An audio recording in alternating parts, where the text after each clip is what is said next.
Hey, what's up guys, it's Gage, and today we are going to be talking about mulligans in Yu-Gi-Oh! And how they just aren't a thing. But more so than that, we're going to dip into exactly if we were to implement mulligans into Yu-Gi-Oh! What could we expect? What type of mulligans can we implement into the game? And what are the consequences of all of them? So, let's just get right into that. Come on, motherfuckers, come on! Come on, motherfuckers, come on! A mulligan, for players that haven't heard the term before, is essentially a restart. It is taking your hand, putting it back to your deck, and drawing a fresh new hand of cards, normally with a consequence. A mulligan is normally taken when you open a very poor hand, or an unfavorable hand, or a genuinely even unplayable hand. These are the opportunities where you would take a mulligan to draw the new cards, because normally the fact that you're having a new hand is better than having whatever the downside may be. And there are actually multiple different kind of mulligans that different card games take on. Yu-Gi-Oh! Is just one of the few exceptions to actually not have a mulligan system in it. If you follow my channel, even just for a short amount of time, you've known that I've played a lot of other card games. I've played Magic, Hearthstone, I've played Pokemon, I've played everything under the sun, so I kind of know all the different mulligan mechanics with it. And taking a step back and looking at Yu-Gi-Oh! After learning all these ways that these different card games play and everything, it kind of allows me to judge it a little bit more fairly. So what are these different kind of mulligan systems that these different card games have? Well, for example, we have a game like Magic the Gathering, and Magic the Gathering utilizes a mulligan system where if you open an unfavorable start of 7 cards, you can put all 7 of them back, draw 6, and then it allows you to scry the top card of your library. Scry is a keyword in Magic where essentially you would excavate the top card of your deck. You don't have to show your opponent, and then you can decide if you want that card on the top or the bottom of your deck. So it essentially allows you to fix your next draw that you're going to be getting the following turn, which is kind of a consequence because the fact that you don't open up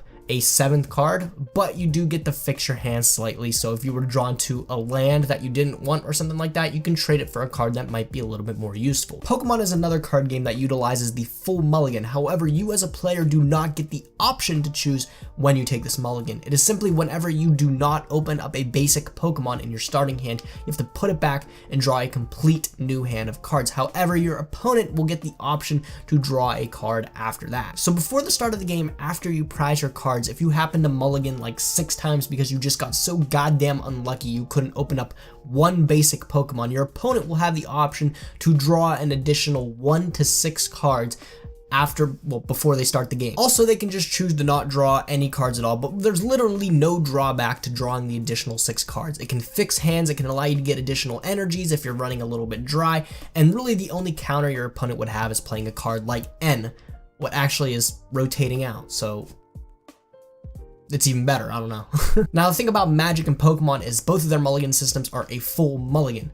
So you have to take your entire hand and throw it back in the deck, even if you like a couple of the cards in it. However, one card game does it very differently, and I think they do it very well, and that game is Hearthstone. Hearthstone uses a system called French Mulligans, and French Mulligans is essentially where you get to pick and choose exactly what you want in your hand. So if you open something a little bit unfavorable, if you open something that's meant for the late game, you can trade that card, that one single card, for a different card in your deck. So that's a very useful mechanic, and I think it optimizes games. I like this mulligan, I think, the most out of absolutely every other card game because of the fact that I think that it optimizes games. It allows both players to have a fair shake when going into a match. It's not clearly up to luck who would open. You can switch your hand up, you can pick and choose what you want and get an additional percentage of a chance to open up an even better hand. So if out of a mulligan both players open up the most broken hand they can, they're going to have a very fair fight. And I like that a lot about Hearthstone. You're not just stuck with the card you're given, so if you brick, you brick. You get an option to trade it all away, try again. I don't know why Hearthstone is the only game that utilizes the French mulligan.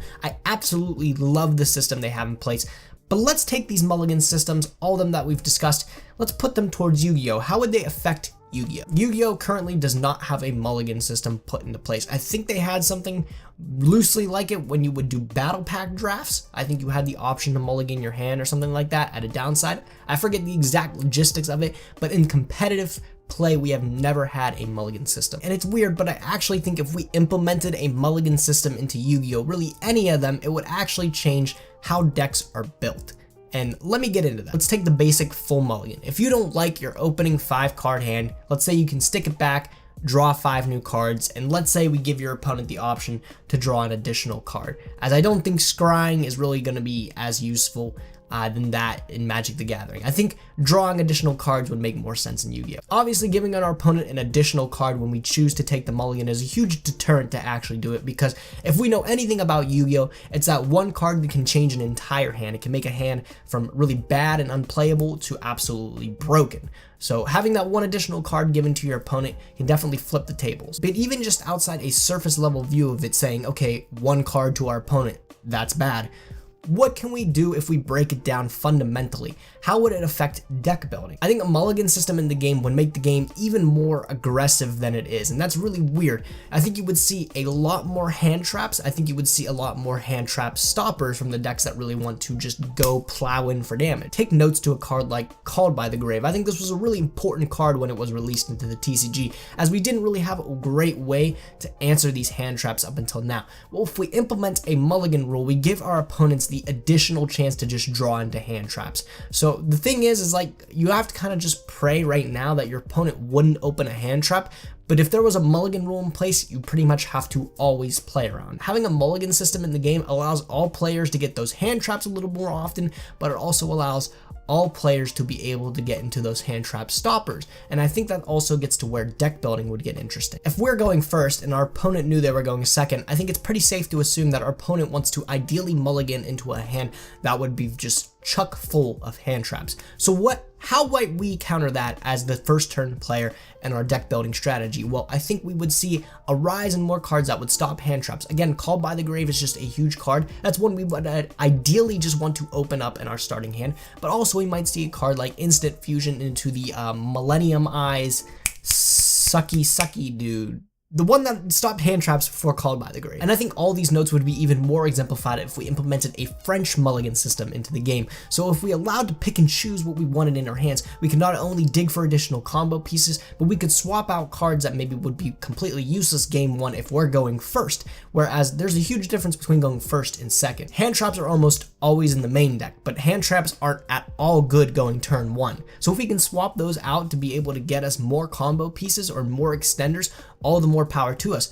But keep in mind, it's not unfair because our opponent also gets the opportunity to trade maybe those useless cards to get more hand traps. I like having that balance, and I also think it makes matches as intense and as fair as possible, and I really like that. Also, staying along the lines of fair games, if you have a side deck in Yu-Gi-Oh, you can actually have an additional chance to see all those side deck cards, because we all know as players how frustrating it is to side in a whole metric fuck ton of cards against your opponent to just stomp on the matchup, but drawing absolutely none of them. You put a lot of time and effort optimizing that side deck to be able to meet that one particular matchup, or that very few selective matchups that you said, this is way too hard for me to beat with my main deck. I need to be able to have additional cards against it. And how do you get rewarded? You just draw none of them shits. Having a mulligan system makes deck building that much more important, especially deck building. You're going to have to put a lot more time and care into those side deck cards, deciding what exactly is your most difficult matchup and what you can just handle on its own, because you're going to be wanting to draw into those side deck cards as often as possible, or have as many as you can, because you'll be able to see them all. So having the most balanced matches of Yu-Gi-Oh! Yeah, I'll take that. So having the best deck builder do better in events? Yeah, I'll also take that. It's really easy to say that a mulligan system would very loosely affect the game, but I think it would really heavily affect Yu-Gi-Oh! And make a lot of things different than they are right now. Deck building would have a little bit more of an importance. Rather than you can just net deck your opponent, you might have to focus on building your deck yourself, more optimizing your side deck to what your strengths are. There's a lot of cool little minute things if we add mulligans into the game that I think would really change up the game. But I want to hear what you guys think. What are some changes you think if we implemented a mulligan system in Yu-Gi-Oh? Which one would you prefer? But also, how do you think it would affect the game? Let me know down in the comment section below. That being said, if you guys liked the video, be sure to like, comment, definitely subscribe to stay up to date for more Yu-Gi-Oh content. And I will catch you guys in the next one. Thanks for watching, guys. Nim signing. Yeah.